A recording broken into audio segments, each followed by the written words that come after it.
আসসালামু আলাইকুম। আমি আজকে আপনাদের সাথে ভিডিওতে যে বিষয় নিয়ে আলোচনা করতে চাচ্ছি সেই বিষয়টি হলো ছাগলকে শীতকালে কিভাবে খাবার দিবেন। দেখেন, ছাগলকে শীতকালে এভাবে খাবার দিলে আপনার ছাগলের ঠান্ডা লাগার খুবই কম থাকে। কেননা শীতকালে প্রাণী বা গবাদি পশু হোক বা যে কোনো প্রাণী হোক অতিরিক্ত পরিমাণ খায় শরীর গরম রাখার জন্য। কিন্তু এই খাবারটা যদি পানিতে ভিজে থাকে বা ঠান্ডা খাবার দেওয়া হয় তাহলে কিন্তু আর ছাগল বা অন্য প্রাণী খেতে চায় না, এতে ঠান্ডা লাগে। তাই আপনারা আপনাদের ছাগলকে যদি খাবার দিয়ে থাকেন তাহলে শুকনো খাওয়ানোর ব্যবস্থা করবেন। দেখেন, এই জায়গা যেরকম শুকনোভাবে দেওয়া হয়েছে, আর ছাগলের যতই অতিরিক্ত বান্ড দিবেন তাহলে ছাগল এক বান্ড থেকে অন্য বান্ডে খেতে যাওয়ার জন্য ছোটাছুটি করবে। তাই ছাগল বুঝে বেশি বান্ডও দিবেন না, আবার এককালে কমও দিবেন না, যাতে না খেতে পারে এরকমভাবে।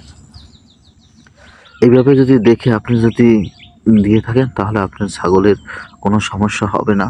এবং অন্য একটি পাত্রে পানি দিবেন। পানিটা ডিপ কল থেকে বা কলের পানি কিছু প্রথম চেপে ফালিয়ে দিয়ে তারপর হালকা কিছুক্ষণ পর 5 মিনিট পর পানি দিবেন। দেখবেন সেই পানি ছাগল এসে খাবে। এই ছাগল যদি এসে খায় তাহলে বুঝবেন এইভাবে খায়, এতে ছাগলের ঠান্ডা লাগে না। তাই এইভাবে যদি দানাদার খাদ্য আলাদা দিবেন এবং পানি আলাদা দিবেন, এতে ছাগলের রোগ বালাইও খুব কম হয়। এবং অনেক সময় দেখা যায় ছাগলে অনেকে বলে বিষম যায় বা ছাগলের পেট ফাঁপতে পারে, এসব আসলে যারা সবসময় খাওয়ায় বা অল্প অল্প খাইয়ে অভ্যস্ত করে তাদের এই সমস্যা হয় না। আর আপনি যদি নতুন অবস্থায় প্রাথমিক অবস্থায় সবই খাওয়াতে চান বা অতিরিক্ত বেশি খাওয়ান তাহলে হয়। আর যখন দানাদার খাদ্য করবেন, মিক্সার করে তৈরি করবেন, তখন এই সমস্যাগুলো হবে না। আর যদি আপনি মিক্সার করে দানাদার খাদ্য না তৈরি করেন, শুধু এক পদের ভুসি বা অন্য কিছু দিয়ে থাকেন, তাহলে পেট ফাঁপার সমস্যা হতে পারে।